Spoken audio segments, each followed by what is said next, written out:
It's a good day for singing a song, and it's a good day for moving along. Yes, it's a good day. How could anything be wrong? Good day from morning till night. I said to the sun, good morning, sun. Rise and shine today. You know you gotta get going if you're gonna make a showing. Bonjour à tous, je suis très heureuse de vous retrouver pour ce nouveau jour de brocante. Cette semaine, je vous emmène au cœur de notre capitale, dans le célèbre quartier de la Madeleine. Je suis sûre que vous connaissez tous ce grand monument du patrimoine parisien, mais est-ce que vous savez que l'église de la Madeleine a failli ne jamais voir le jour? Je vais vous raconter tout à l'heure cette épopée à rebondissement, et ensuite je vous emmènerai chiner dans la brocante qui se trouve juste derrière et qui remonte jusqu'au grand magasin. Mais d'abord, comme d'habitude, notre sommaire. C'est à Tours qu'Aymeric Rouillac accueille aujourd'hui les chineurs pour une journée d'expertise gratuite. Au programme, une collection d'affiches de la Grande Guerre, mais aussi un recueil de Sacha Guitry sur ses relations avec les femmes. De quoi séduire notre commissaire-priseur. Vous savez ce qu'il disait à propos des femmes? Les femmes, je suis contre, tout contre. Bienvenue chez Bruno, un passionné d'images animées. Sa collection regroupe tous les objets retraçant les prémices du cinéma. Et parmi eux, l'ancêtre du projecteur qui, grâce au bruitage, faisait vivre aux spectateurs des scènes d'angoisse.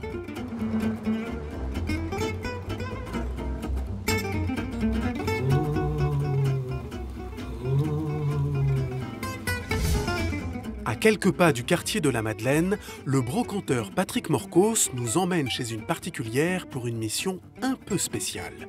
Expertiser tout un appartement reçu en héritage. Et alors dans l'idéal, pour moi, ça serait que de me débarrasser de tout. C'est vider totalement l'appartement.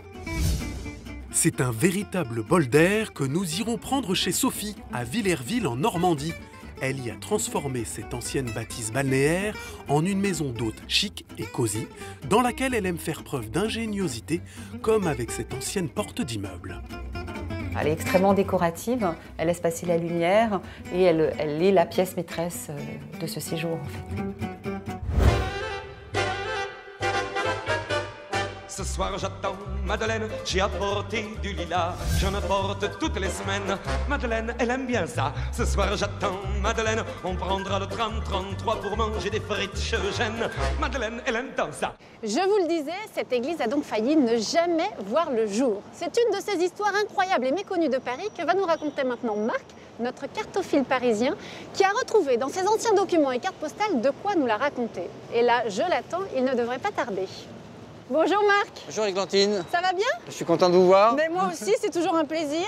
Alors, cette église de la Madeleine, elle a déjà quelque chose de particulier. C'est qu'on dit église, mais on voit bien, il n'y a pas de dôme. Il n'y a pas de dôme, il n'y a pas de croix, il n'y a pas la forme d'une église. Ce qu'il faut savoir, c'est que c'est une histoire extrêmement longue. Ça s'est construit sur 82 ans. Et ça a commencé en quelle année précisément? Alors, ça a commencé avec Louis XV, qui vient poser ici la première pierre en 63. Août 1763. 1763. Donc, et à l'origine, d'ailleurs, elle n'a pas du tout la forme qu'elle a maintenant, puisque les plans ont changé. Elle a cette forme-là. C'est-à-dire qu'elle devait plutôt ressembler au Panthéon. Ça. Avec un péristyle à colonnes, une nef transversale et un dôme. C'est le projet initial. Ça, c'est le projet initial. Effectivement, ça ressemble à notre Panthéon. Voilà, hein. quelque chose qui devait ressembler un petit peu au Panthéon, comme on le voit ici. D'accord. Voilà. Qu'est-ce qui s'est passé? Alors, qu'est-ce qui s'est passé? En 63, on commence les travaux, qui sont très longs parce que ça coûte évidemment beaucoup d'argent. Ça s'arrête, les travaux s'arrêtent à la Révolution. 91, évidemment, on arrête les travaux. Alors que les colonnes, celles-ci, sont déjà montées. Ça ressemble à ça. Voilà, quoi. ça ressemble à ça. C'est déjà à cette hauteur-là. D'accord. Voilà, à cette époque-là. Les travaux s'arrêtent, on ne sait pas quoi en faire, et c'est Napoléon qui décide en 1806 de transformer l'ensemble du bâtiment en monument à la gloire des armées françaises. Donc on rase ça. Ce projet-là a été entièrement rasé en 1806. La façade a été entièrement rasée. Tout ce qui était construit a été rasé en 1806, donc les travaux recommencent. En 1811, faute d'argent, on s'arrête et on arrive là. Donc en fait, probablement, on n'était pas très loin du même point de 1806 au moment où ça a été rasé. Donc là, Napoléon est obligé à nouveau d'arrêter les travaux. Là, on est en 1815, les travaux sont arrêtés. Il n'a plus d'argent. Il n'y a plus d'argent et il se dit il faut trouver quelqu'un pour payer, donc ça va être l'Église, le Vatican, le pape. Et il rend la destination d'église à ce bâtiment. Finalement, ça redevient une église. Et finalement, ça redevient une église. Et vous avez une image de la fin? C'est exactement la même qu'aujourd'hui. Voilà un joli dessin qui représente la fin. Voilà en 1900, mais c'est exactement la même. Le fronton, elle n'a pas changé depuis. En couleur. Sweet notes filter from above. It played on.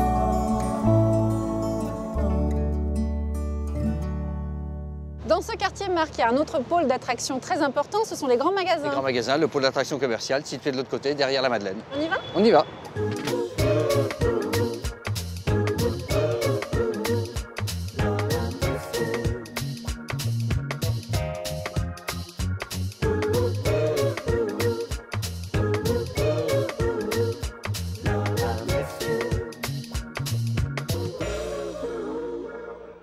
Alors ça y est Marc, nous sommes devant les grands magasins et juste derrière nous, le Printemps qui existe depuis 1865. Donc ça a beaucoup changé. Alors je vais vous montrer justement la première façade du Printemps, qui est celle-ci, sur cet angle-là, au coin donc, de la rue du Havre.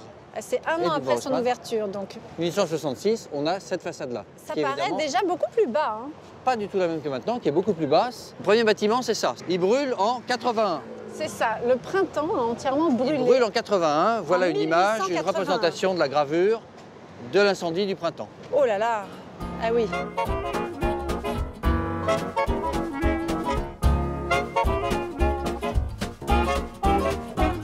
Il a reconstruit comme ça.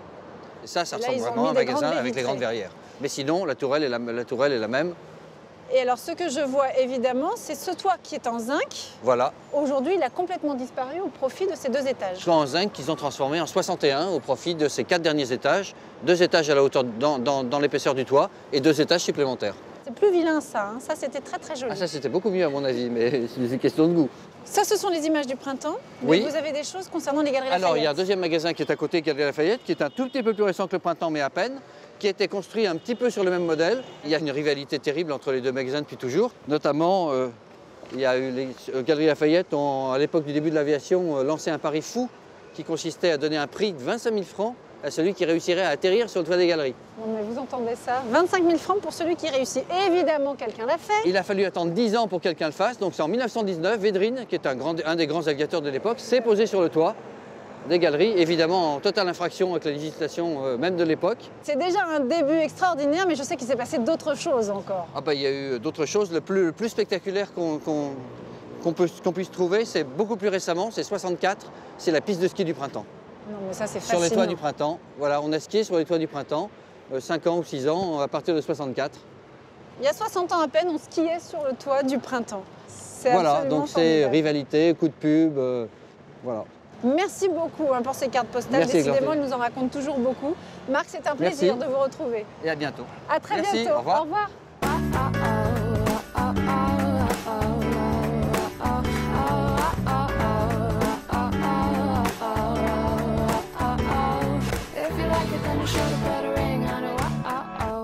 Je vous propose d'aller maintenant à la rencontre d'un autre expert, un de ceux qui connaissent l'histoire de nos objets et qui peuvent nous aider à en déterminer la valeur. Partout en France, des commissaires-priseurs organisent en effet des journées d'expertise gratuites à l'attention des particuliers. Et bien cette semaine, maître Aymeric Rouillac nous ouvre les portes de sa salle des ventes.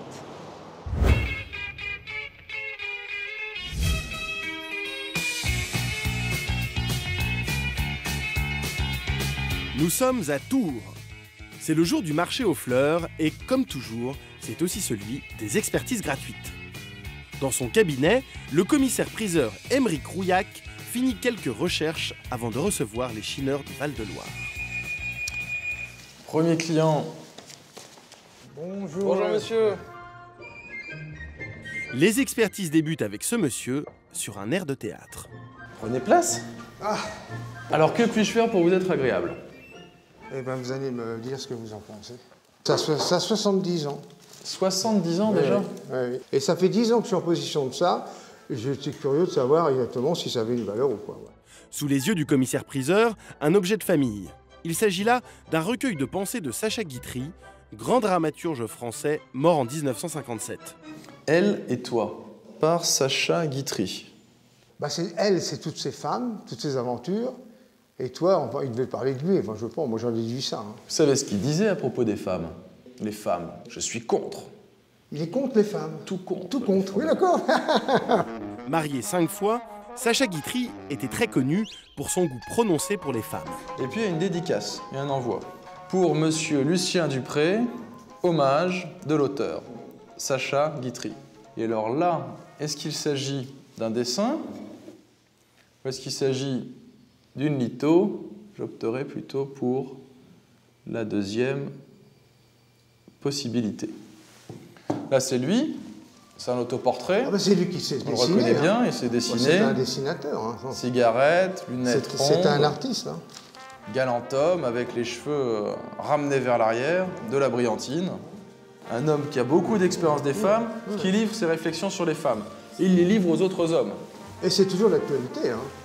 Mariage de raison, folie, et mariage d'amour aussi, mais le risque est moins grand. Lorsque tu tardes à t'éveiller, je me réjouis d'abord en songeant que tu auras bien dormi. Mais je finis toujours par me demander si ce n'est pas parce que tu as mal dormi que tu tardes tant à t'éveiller. Oh, oui, franchement. Quelle femme pouvait résister à cet homme-là? Difficile. Il a été tiré de cet ouvrage 300 exemplaires. Ils sont numérotés de 1 à 300 et sont signés par l'auteur. Et puis ensuite, il y a 2000 exemplaires et ils ne sont pas signés par Sacha Guitry. Ah! Vous avez un des 300 premiers. L'exemplaire numéro 60. C'est pas mal. Tout est lié. C'est presque en peloton de tête sur une course. C'est ce qu'il faut. Pas mal, hein. Aymeric Rouillac vérifie sur les différents sites de référence la cote de ce recueil pour donner une estimation à ce monsieur. Il en trouve une. Et la même année, même édition. Estimé 200 €, ça fait 180 €. Ça, c'est un des 300 tirages de tête de mieux. C'est bien, mais ça aurait été encore mieux si on avait un superbe envoi ou un vrai dessin de Sacha Guitry. Ça se vend entre 100 et 200 € et de temps en temps, ça flambe. Une vraie déception, car ce particulier s'imaginait avoir une œuvre rare. Bon, je suis un peu déçu, hein. Je m'attendais un peu quand même à... Non pas à repartir en Cadillac ou en Jaguar, mais enfin au moins, là je sens qu'il faut que je reparte à pied, quoi. Là ça me coupe les jambes. Je suis incapable de remonter dans ma voiture. Vous êtes incapable de remonter dans votre voiture? Dépité, ce monsieur décide de repartir avec son recueil. Souvent, le jour des expertises gratuites, les particuliers n'hésitent pas à présenter plusieurs objets. C'est le cas de cette dame, venue pour connaître la valeur de différentes pièces. Sa sélection est assez éclectique. Merci pour votre patience. Ah. J'ai un plat en étain de corbeille que j'affectionne beaucoup. Et ça, c'est une tapisserie... Par quoi préférez-vous que nous commencions? On va commencer par la tapisserie. Tenez, on va la prendre ensemble pour qu'on puisse la commenter ensemble. Hein. C'est un tableau qui est tissé avec des fils de coton. Une scène pastorale. Quand on dit pastorale, c'est-à-dire que ça se passe à la campagne. Ouais. C'est une tapisserie qui s'inspire des motifs du XVIIIe siècle, mais qui est toute contemporaine, qui a peut-être 20, 30, 40 ou 50 ans. Pour lui, pas de doute, plusieurs facteurs le mettent sur la voie. Les tapisseries anciennes, d'abord, sont tissées en laine. Celle-ci est tissée en coton. Puis les tapisseries anciennes sont tissées à la main. Oui, donc on voit des mailles, non? On voit des mailles, on voit le travail. Tandis que là, c'est un travail qui est très fin, qui est très régulier et qui est mécanique. Et elle serait surtout beaucoup plus grande. Vous voyez, donc elle n'a pas de valeur particulière. C'est de la décoration. Vous aimez les bergères, vous aimez les moutons, gardez votre tapisserie. Un premier objet de petite valeur, qu'en sera-t-il du second? Ensuite, c'est au tour de cette corbeille à fruits. C'est pas un métal précieux, c'est pas une corbeille en argent. Ce serait une corbeille en argent, ce serait intéressant. Et là, c'est de l'étain, donc c'est un métal qui est beaucoup plus répandu, qui est beaucoup moins précieux, beaucoup moins rare, réalisé en 1865 sous le Second Empire. Comme la tapisserie, pas de valeur sur le marché de l'art, c'est plus une valeur usuelle. Hein? Une valeur usuelle, et puis sinon, vous vendez ça en brocante pour quelques euros. D'accord. Dernier objet, c'est celui qui est le plus cher à votre cœur. Pourquoi? C'est un style que j'affectionne. Alors comment est-ce que vous décririez ce style? C'est art nouveau. Bravo. On reconnaît notamment le style Art Nouveau grâce aux arabesques et aux décors qui s'inspirent des formes de la nature. C'est une très jolie pâte de verre, vous voyez, différentes couleurs. On essaie de représenter comme des lianes, vert et marron. Et même dans le matériau, on essaie de le représenter en transparence. Et puis en plus, attention, là on a une dorure qui est spectaculaire. Dorure à l'or, de feuilles, des corps de quetch. Et même si vous passez votre doigt dessus, Vous sentez que c'est grumeleux exactement comme si vous caressiez une feuille. Donc la question est de savoir qui a pu le réaliser. Vous lisez Saint-Denis, Paris. Saint-Denis, Paris, avec le L. Qui était le verrier qui était installé dans la plaine Saint-Denis à Paris? C'était François Théodore Legras, avec un L. François Théodore Legras est l'un des grands verriers français à la fondation du mouvement de l'Art Nouveau avec Gallet, Lalique et Dôme. Conclusion, l'estimation de cette coupe, entre 200 et 400 €. D'accord. Vous aviez raison, c'était la meilleure des 3 pièces. Félicitations. Merci à vous. L'expertise se termine sur une note plutôt positive, de quoi ravir cette Rouennaise. Sur les 2 premiers, oui, la tapisserie, je savais qu'il n'y avait pas de valeur particulière. Et sur la petite corbeille, la dernière à Art Nouveau, du coup, j'en ai appris beaucoup plus. Du coup, je ne m'attendais pas spécialement à ça, donc je suis contente, quoi. Ouais. Merci. La jeune femme repart donc avec tous ses objets. C'est l'heure du dernier rendez-vous de la journée. Bonjour. Aymeric Rouillac accueille un couple venu avec une chemise intrigante. Ça va, c'est pas trop lourd. Ouais, ça va. De quoi s'agit-il? Ce sont des affiches de notre grande guerre. Alors, il y a un petit peu il y a plusieurs illustrateurs. Et qu'est-ce que c'est ici? Ce cachet. Pendant la guerre de 14-18, toutes les communes de France recevaient des affiches pour sensibiliser les Français à l'effort de guerre. Le cachet est celui de la ville qui les a reçus. Aïe, aïe, aïe, aïe, aïe. On ne passe pas. Je ne connaissais pas celle-ci. On ne passe pas, 1914-1918. Par 2 fois, j'ai tenu et vaincu sur la Marne. Civil, mon frère, comme moi, tu dois tenir et vaincre, sois fort et malin, défie-toi de l'hypocrisie boche. Avec un casque d'allemand, justement, qui est tombé, les armes, c'est sinistre. Il a son masque à gaz, et lui-même, regardez, il est comme un fantôme. En lambeaux, tout à fait. Complètement évanescent, mais pourtant il tient. Et il le dit, on ne passe pas.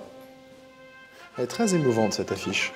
En tout, 17 affiches qui retracent les 4 ans de la Grande Guerre, avec les journées commémoratives et de solidarité, mais aussi les 4 grands emprunts pour soutenir les finances de l'État français en pleine guerre.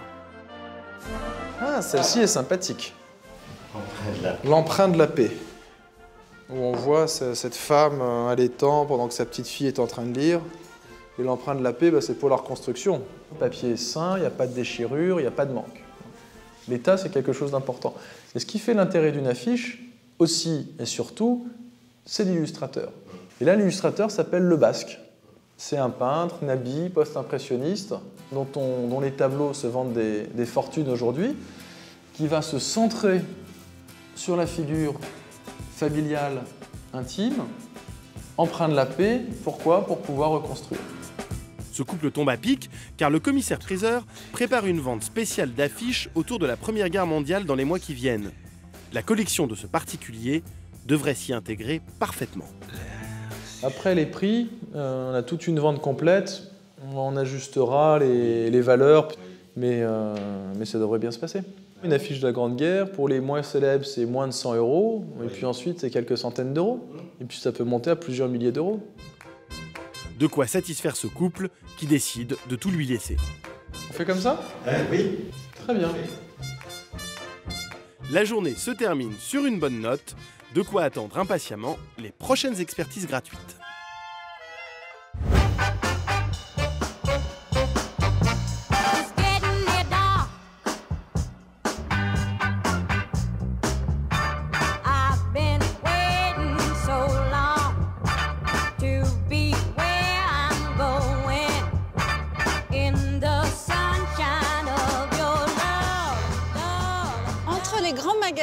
Et l'église de la Madeleine, je vous entraîne ici, sur cette brocante, où se trouvent pendant un week-end 80 brocanteurs. C'est l'occasion pour nous de chiner, de découvrir quelques pépites, le genre d'objet inattendu qu'on ne trouve qu'en brocante. Vous vous en doutez, j'ai déjà trouvé mon objet mystère, le voici. Regardez-le bien. Qu'est-ce que c'est? Vous voyez? Un petit sac. Évidemment, ça ne se résume pas qu'à ça. Il va falloir trouver à quoi ça sert. Regardez-le bien. Je vous laisse réfléchir. Vous connaissez désormais la règle du jeu. Je ne vous dis pas tout de suite. Moi, je vais poser la question autour de moi. Vous me suivez? On va voir ce qui se passe. Peut-être pour mettre des bijoux pour madame autrefois. Non, c'est une bonne idée, mais c'est pas ça du tout. Je vous montre déjà juste quelque chose. Ça s'ouvre comme ça. D'accord. Ah, peut-être pour monsieur, un briquet. Pas un briquet. Non, ça pourrait ressembler. Oui, c'est vrai.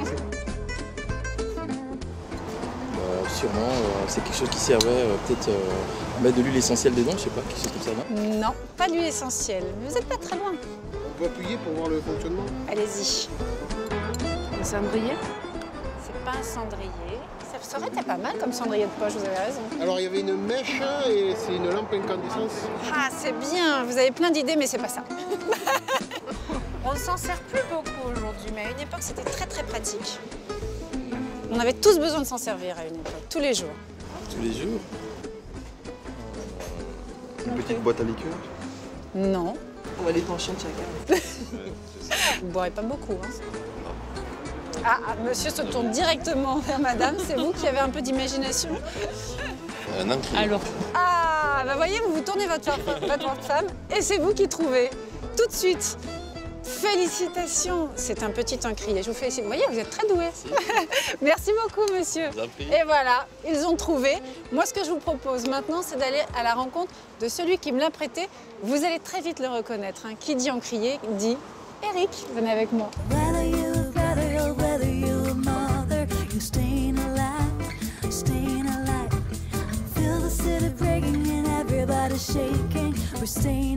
Il s'agit de retrouver Eric qui se promène aussi. Hein. Ah, Eric! Ah, comment ça va? Ça va? Ça va bien? Très bien. Ah, je vous fais la bise. Bah évidemment, Allez. avec plaisir. Excusez-nous, monsieur. Ça vous ennuie si j'embrasse la dame? Comment ça va bien? En pleine forme. Très bien. Dès qu'il s'agit de plumes ou d'encriers incroyables, c'est Eric Lecourt, comme toujours. Bon. Bon, alors j'ai joué un petit peu avec votre encrier. Les gens ont trouvé? Et quelqu'un, évidemment, a fini par trouver qu'il s'agissait d'un encrier. Ok. Maintenant qu'on sait que c'est un encrier, vous allez nous dire d'où il vient. Ok, alors les encriers de voyage, c'est des encriers qui ont fait leur apparition au XVIIIe siècle avec des choses fantastiques en or, en argent, en écailles de tortue. Et à partir du XIXe siècle, on a essayé de reprendre les objets de la vie quotidienne, ceux que vous et moi, on pouvait voir à cette époque, savoir des chapeaux, des montres à gousset. Et on en faisait des encriers. On les miniaturisait. Pour en faire des encriers de voyage. De voyage. D'accord. Alors ils étaient censés être fonctionnels, on appuie comme ça, ils s'ouvrent tout seuls. Et vous avez un petit joint qui est juste ici, qui permet de faire pression sur la petite bouteille d'encre. Et la bouteille d'encre, vous voyez, elle a été utilisée celle-ci. Il y a eu de l'encre à l'intérieur, encore des résidus d'encre. Très bien. Alors vous voyez, le petit joint est ici, on le fermait ainsi. Il date de quand alors précisément? Écoutez, vraisemblablement, c'est un objet qui a été fait aux alentours de 1900-1910. À quel prix on trouve ces encriers de voyage? Ce type d'objet coûte entre 250 et 350 suivant l'état, peut-être 400 €. Parce que c'est difficile à trouver aujourd'hui? C'est pas donné. C'est très compliqué à retrouver. Celui-là, il a été un petit peu restauré. Il est dans un état quasiment impeccable, comme s'il était neuf. Bon, c'est des objets qui sont plutôt rares à trouver dans cet état-là. D'où le prix. D'où le prix. Eric, merci beaucoup. Je vous en prie. C'était un plaisir. À bientôt. Et du coup, sans doute à bientôt parce qu'on ne se quitte plus jamais sur les brocantes. Parfait. À très vite. Au revoir. Au revoir.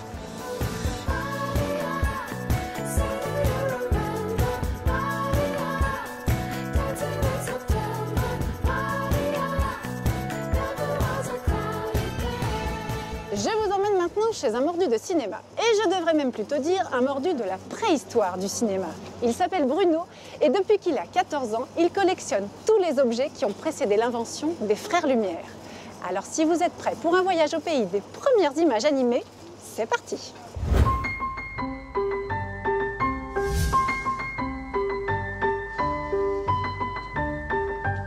Direction Bouleret, dans le Berry, pour une séance de pré-cinéma.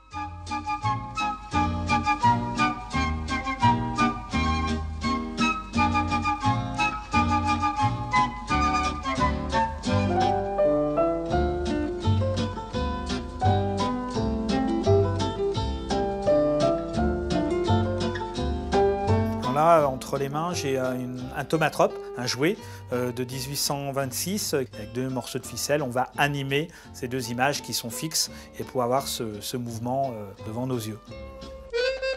Sa collection de pré-cinéma, Bruno l'a commencé avec des lanternes magiques.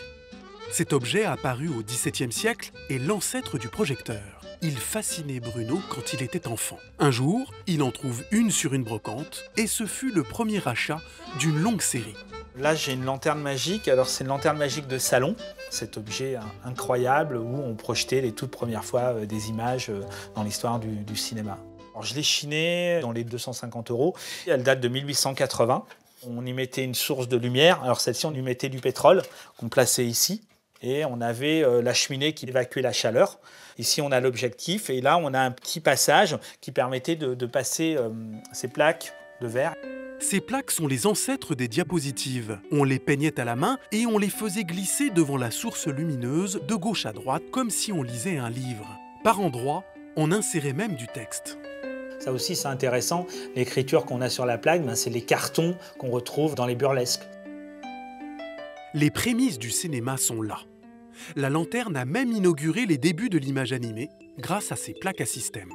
C'est deux plaques l'une sur l'autre et qu'on va glisser pour avoir du mouvement à la projection. Nous sommes plus de 2 siècles avant le cinéma et ce sont les colporteurs qui, les premiers, ont utilisé ces images.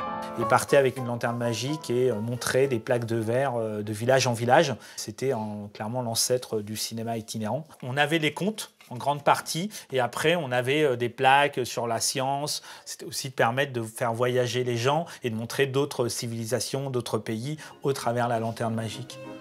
Et les gens s'évadaient d'autant plus que les lanternistes ne manquaient pas de talent pour conter leurs histoires. Les bruitages étaient souvent au rendez-vous.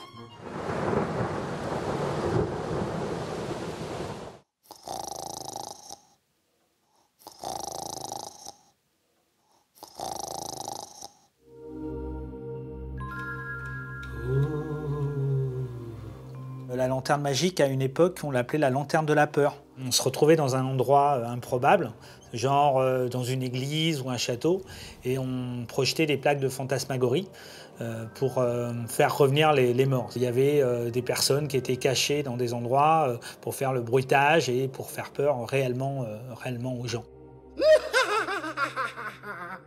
Et pour le final, le lanterniste sortait ses plus belles plaques. Les lanternes magiques l'ayant mise en appétit, Bruno a élargi sa collection à tous les objets du pré-cinéma. Et sur la liste, il en est un dont nous avons tous fait l'expérience. Alors là, on a un petit appareil qui s'appelle Scène animée de Léon Beaulieu, le petit bibliographe, et ce qui permet de placer des livres comme celui-ci à l'intérieur. Et il y a 2 petites dents qui vont venir effeuiller une scène animée, ça remplace le pouce. Non, on appelle ça des flipbooks aujourd'hui, mais moi j'appelle ça du cinéma de poche.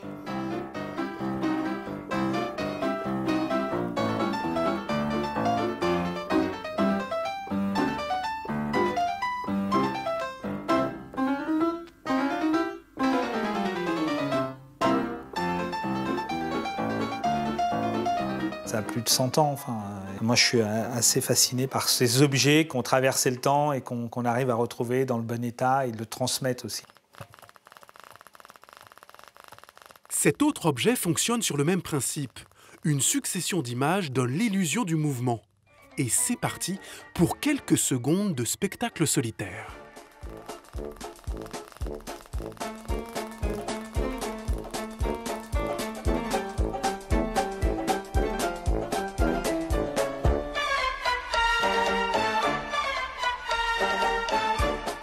Car ces objets de salon s'utilisaient souvent de manière individuelle.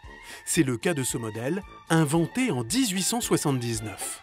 Ça s'appelle un praxinoscope théâtre. L'idée, c'était de voir dans cette petite fenêtre des scènes animées, mais sur un décor. On pouvait l'utiliser en plein jour, et sinon, pour le soir, on mettait un système de bougies, comme ceci. Et là, on va avoir la décomposition du mouvement sur une scène.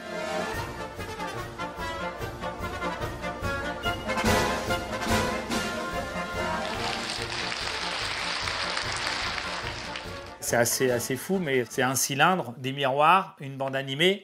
Il n'y a rien de plus simple, mais c'est notre optique, notre vision et la persistance rétinienne qui va faire cette décomposition. On va arriver à un mouvement vraiment fluide. C'est le dernier objet, historiquement, qui a été inventé avant l'invention des frères Lumière. Mais certainement pas le dernier de sa collection. Ce penchant pour l'image a poussé Bruno à étendre sa passion à tous les objets de cinéma, au point de ne laisser passer aucun témoin du 7e art, ni aucune occasion de les faire revivre. dernière séquence, c'était la dernière séance, et le rideau sur l'écran est tombé. Suivez-moi, je vous emmène à la découverte d'une adresse parisienne qui vaut le détour.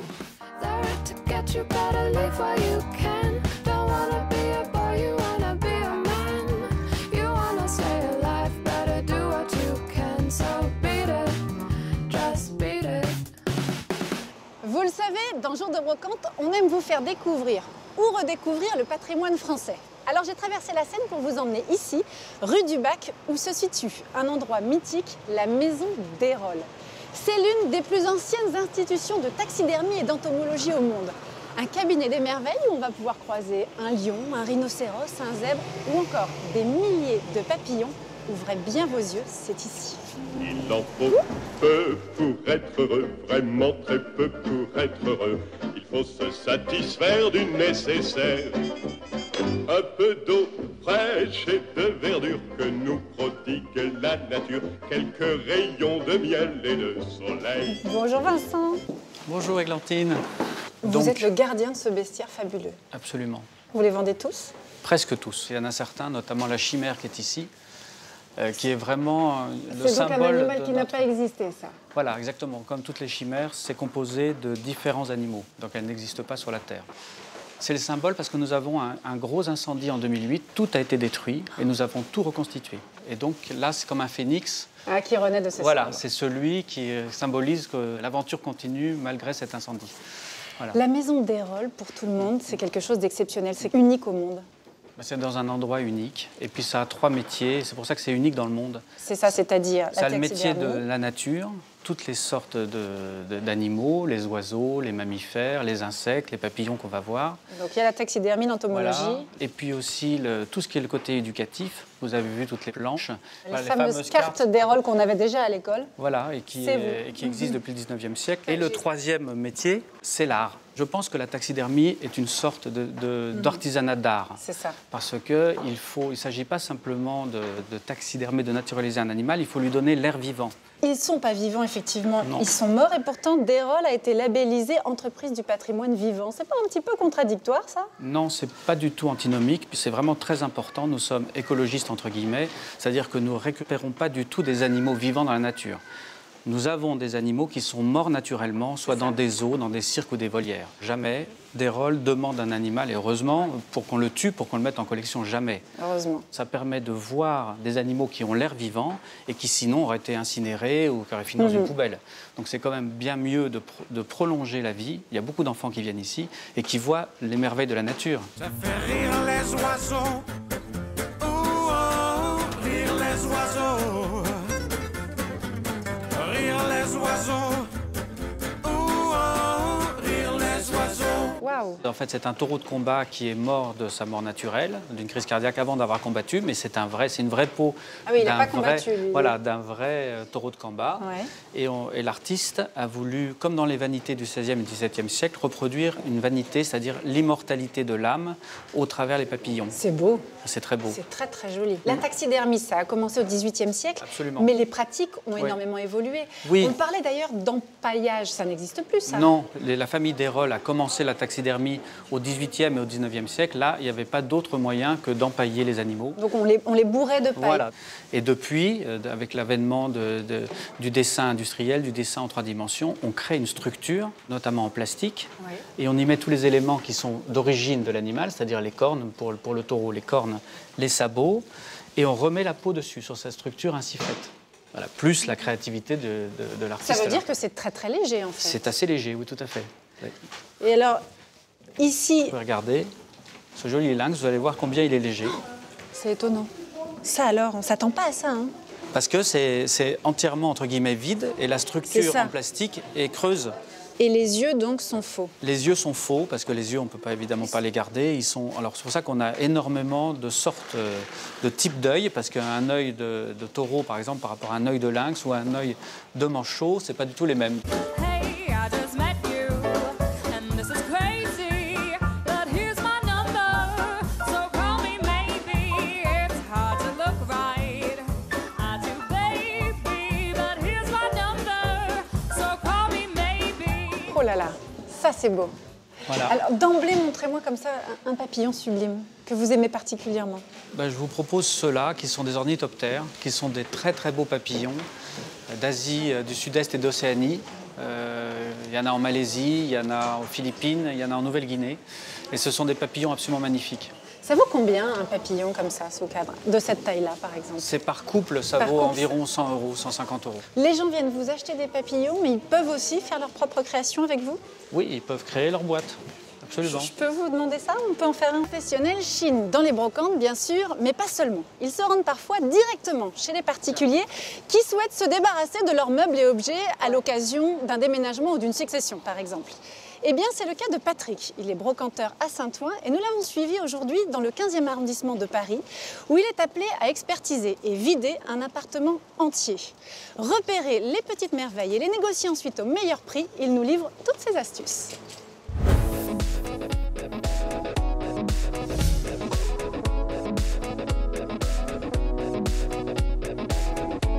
Paris, à quelques pas de la Tour Eiffel, sur la rive gauche de la Seine.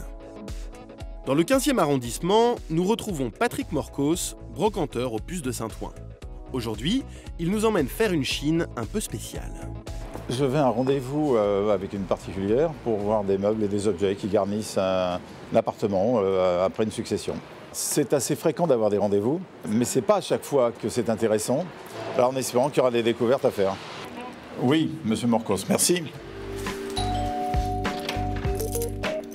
Bonjour monsieur. Bonjour madame.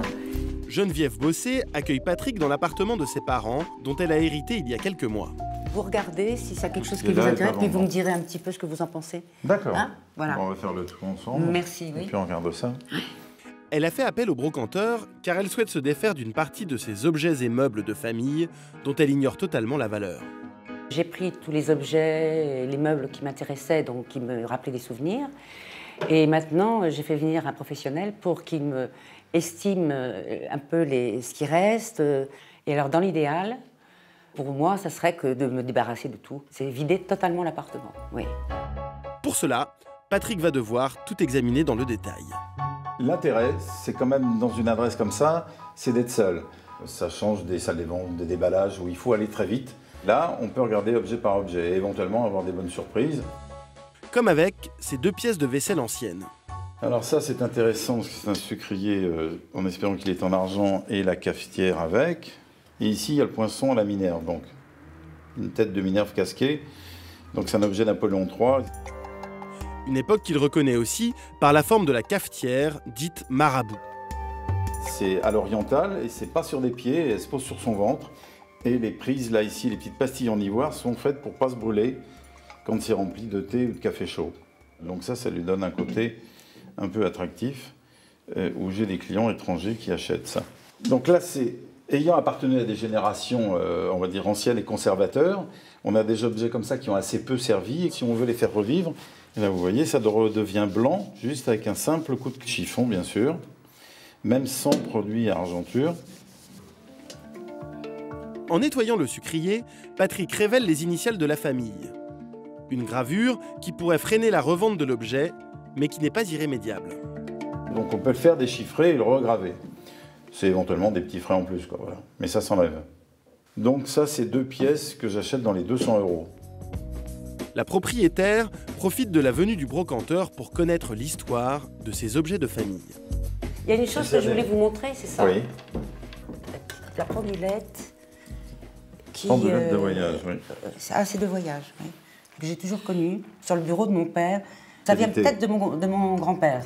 Alors par rapport à votre grand-père, ce serait logique qu'elle soit fin 19e, autour de 1900. Oui. Ça, c'est l'époque de la pendulette, c'est sûr. Donc il y a un cadran pour les heures et un cadran où on règle le réveil. Ah, ça fait réveil, ça je savais pas. Ça fait réveil. Ah, oui. oui. C'est pour ça qu'à l'intérieur, on règle le réveil avec une petite clé là où il y a marqué réveil ici. Elle est en bel état, les verres sont pas cassés. Les verres à facettes, c'est quand même dur à faire refaire. Les colonnettes sont belles comme ça, là, bronze et laiton doré. Il y a une jolie ciselure ici avec des lions. Ce petit style empire, colonne torsadée comme ça, c'est assez intéressant parce qu'il y a des collectionneurs pour ces objets-là. Ah oui. Ça rentre dans le domaine de l'horlogerie, des pendules, des montres et c'est plaisant, ça plaît. Donc ça, c'est un bon objet. Et au point de vue estimation, qu'est-ce que vous en pensez? Au niveau estimation, dans l'état comme ça, entre 200 et 300 euros. Ah oui, quand même. Ouais. Ah oui. C'est toujours intéressant, c'est de la marchandise qui est toujours demandée. Une horloge de voyage que Patrick revendra 450 euros facilement. C'est dans ce genre d'appartement qu'il peut dénicher les petits objets de valeur dont raffolent les collectionneurs. Donc voilà un objet typiquement féminin 19e pour collectionneurs qui s'appelle des vinaigrettes, flacons à sel, sel de pamoison qu'on mettait dans ces petits flacons à l'intérieur. Au XIXe siècle, les flacons à sel de pamoison contenaient des sels d'ammoniac que les dames, sujettes aux évanouissements à cause de leur corset trop serré, respiraient pour reprendre leurs esprits. Celui-ci est en argent gravé et cristal taillé. Et celui-ci, qui est très joli, encore plus joli de qualité, parce que la forme est un peu plus belle, il est en vermeil, donc c'est-à-dire de l'or sur l'argent. Le petit bouchon, et avec sa petite chaîne de sécurité, fait partie de l'objet. On avait moins de chances de le perdre.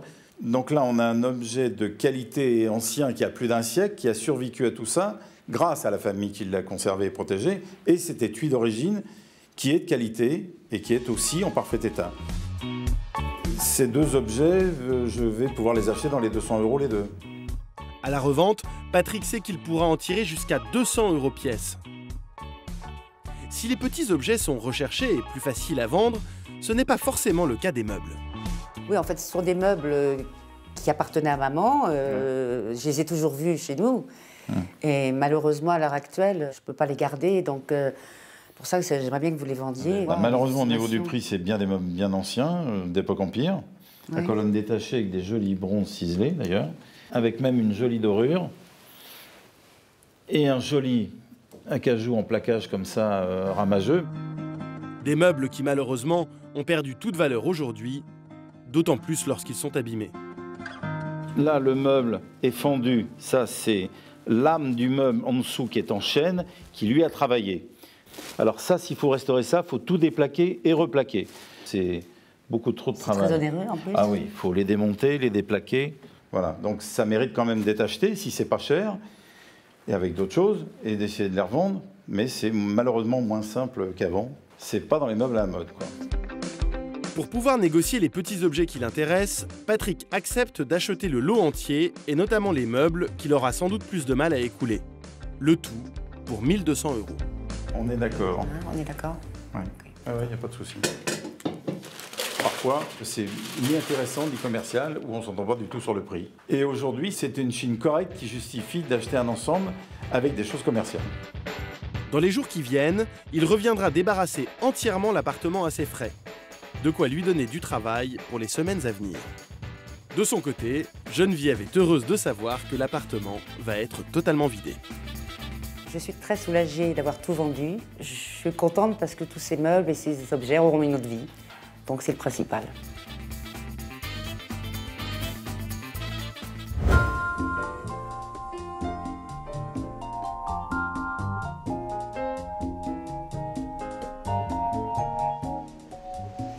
Nous allons nous pencher maintenant sur une véritable icône de la mode dont il se vend un exemplaire toutes les 30 minutes dans le monde. Je parle évidemment du foulard Hermès. Que toutes celles qui rêvent de s'offrir ou de se faire offrir ce fameux carré de soie me suivent parce que sachez que ce carré de soie se chine comme chez Joël par exemple.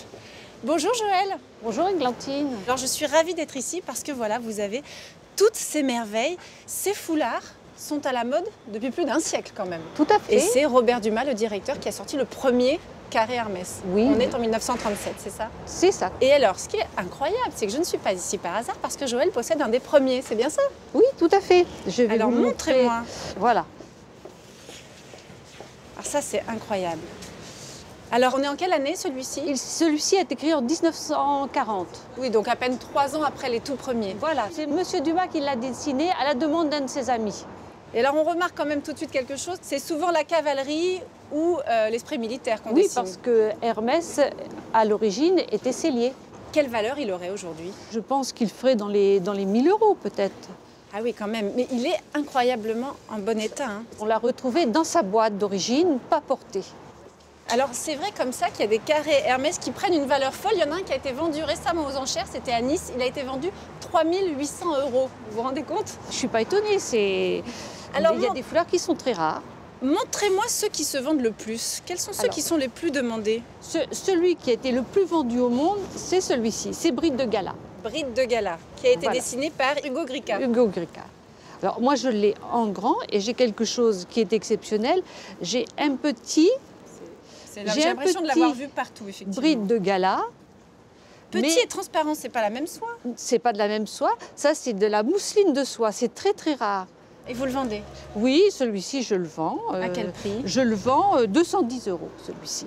Alors, on a l'impression comme ça que c'est cher, mais ici, évidemment, c'est beaucoup moins cher, ici en brocante, qu'en magasin. Un carré de soie comme ça, c'est vendu combien à peu près en magasin? C'est vendu environ 330 € en magasin. Et vous le vendez? 250 € celui-ci. C'est nettement moins cher. Oui, c'est moins cher. Et c'est cher. dans un état impeccable. Alors, on parle de carré de soie. Les dimensions d'un foulard la Hermès... dimension, c'est 90 par 90. Ça, c'est voilà, pour à peu près tous les carrés Hermès. Tous les carrés Hermès. Ces foulards, ils ont des caractéristiques bien particulières. Le toucher. Ils sont en soie, il y a ce toucher particulièrement doux, épais. Les couleurs sont appliquées à la main. Et puis, il y a ce petit truc en plus, typiquement français. Et là, je vous laisse nous le montrer. Alors voilà, c'est le rouloté fait à la main. Alors ce rouloté se trouve sur l'endroit du carré. Ah, c'est important ça. C'est important, il se trouve à l'endroit. Vous voyez, c'est pas un ourlet normal, c'est roulé et ensuite juste fixé avec un fil. Un fil, oui. C'est un travail d'art. Et alors, il y a une chose importante à savoir, c'est que jamais, mais strictement jamais, on ne met un fer à repasser sur ce rouloté. Jamais. Parce que sinon, on l'aplatit et on gâche un peu l'esprit. On gâche le carré. Est-ce que ce rouloté va nous aider à distinguer les vrais défauts? Je suppose quand même qu'il doit y avoir des tas de copies de ce type de foulard. Oui, tout à fait. Il y a des copies de foulards, mais bon, ils n'ont pas le rouloté fait main. Oui. La soie, souvent, c'est pas de la soie. Alors, comment est-ce que vous arrivez à l'authentifier juste au toucher comme ça? Au toucher, on authentifie la soie par rapport à un synthétique. Oui, ça c'est sûr. Et puis la précision du dessin. Je crois qu'il y a eu plus de 1500 dessins différents sur les carrés Hermès. Oui, c'est cela. Je vais vous raconter quelque chose d'assez étonnant. Figurez-vous que même vous pourriez, dessiner un carré Hermès. Ça vous surprend, mais il n'y a pas que des artistes qui le font. C'est arrivé, si vous avez une bonne idée, vous l'envoyez à Hermès. Peut-être qu'avec un petit peu de chance, votre dessin apparaîtra. C'est déjà arrivé chez un postier du Texas, oui, et même chez un petit écolier du Soudan. Son dessin a été repris sur un carré Hermès. Circle your island till I find your break. I'm sorry for letting you down. Merci beaucoup Joël. En tout cas, c'est formidable ces carrés Hermès. Ça se transmet de génération en génération. On a tous une grand-mère qui en a eu un. Oui. On en récupère un jour. Il faut les récupérer. Il faut les récupérer. Et les autres, vous les rangez dans les boîtes. C'est un objet totalement iconique de la mode. C'est magnifique. Merci beaucoup Joël. C'est très beau à voir. Au revoir Clémentine. Très belle journée. À vous aussi. Au revoir.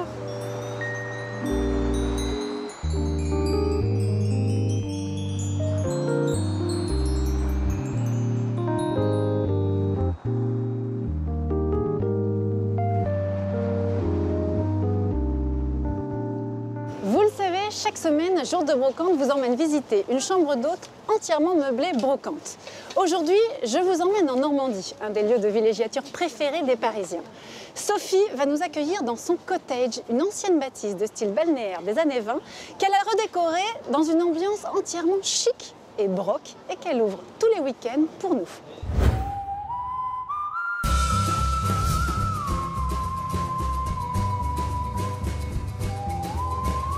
C'est en Normandie, non loin de Deauville, dans la petite bourgade de Villerville, que Sophie a ouvert le cottage.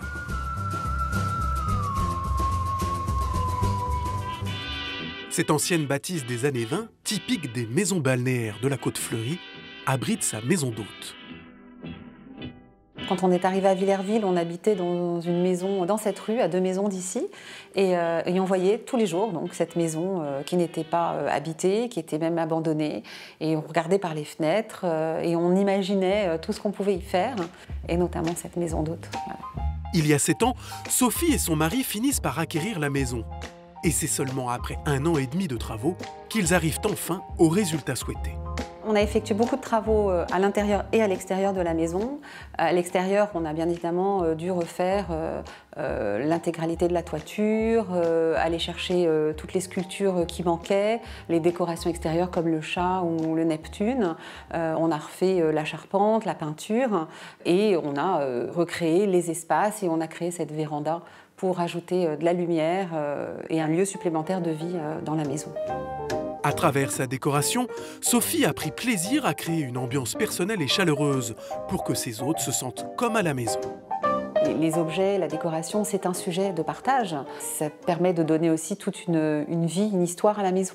Donc c'est ce mélange de styles qui donne cet esprit cosy et qui, je pense, permet de se retrouver dans une maison de famille.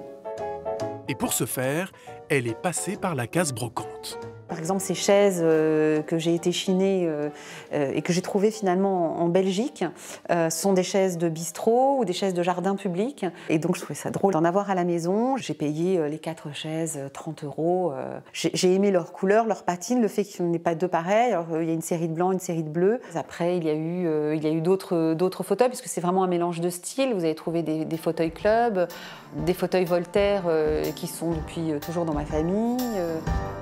En chineuse avertie, Sophie n'hésite pas à acheter des pièces insolites avant de les détourner pour son intérieur. Nous avons trouvé des poutres d'usine, donc elles étaient immenses. Hein, et on a tout de suite imaginé avec ce brocanteur qu'on pouvait les couper et en faire notre table d'hôte. C'est vrai que c'est une pièce importante et des pieds comme ça ne se trouvent pas facilement. Donc c'est une table qui nous est revenue autour de 2000 €. Entre les pieds et le bois et la façon, bien évidemment. La table d'usine est surplombée par une gamelle. C'est le nom qu'on donnait aux lampes dans les usines. Et cette gamelle a été restaurée pour pouvoir y mettre des douilles et une ampoule classique d'habitation. Et donc, du coup, ça donne une harmonie industrielle. On a dû la payer moins de 100 € à l'époque. C'était pas un coût important pour un résultat magnifique. Et à l'heure du petit déjeuner, elle fait même se côtoyer le mobilier d'usine et la vaisselle de grand-mère. Bonjour. Ça va, vous avez bien dormi? Très bien, merci. Joseph, tu veux une chouquette? Tu veux de la brioche? Tu veux de la chouquette? Je sers un peu de thé? Oui, merci. Il est incroyable ce projecteur, vous l'avez chiné également? Oui, on l'a chiné comme beaucoup de choses dans la maison. En fait, quand vous allez vous promener dans la maison, vous verrez qu'il y a beaucoup de choses autour du cinéma, des projecteurs, des caméras, aussi des photos. C'est le fil conducteur de la maison et de la Chine, puisque Villerville est le village où a été tourné Un singe en hiver. Ce film n'est pas uniquement présent chez Sophie.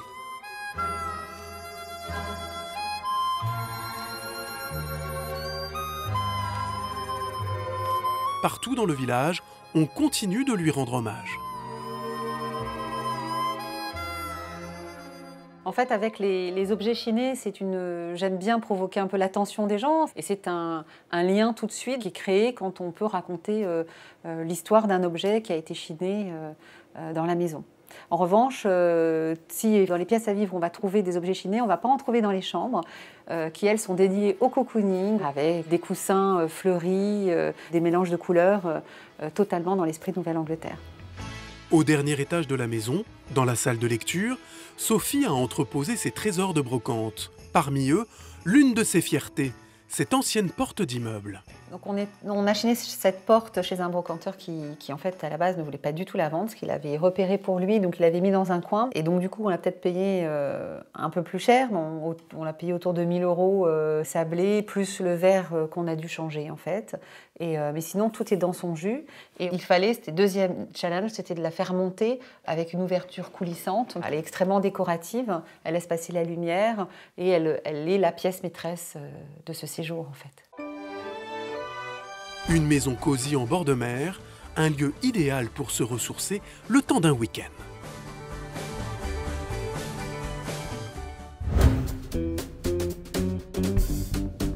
It's a good day for singing a song, and it's a good day for moving along. Et voilà, jour de brocante, c'est terminé pour aujourd'hui. J'espère que cette balade entre histoire, patrimoine et brocante vous a plu. Je vous rappelle que vous pouvez me retrouver aux côtés de Bernard Poirette sur RTL tous les week-ends.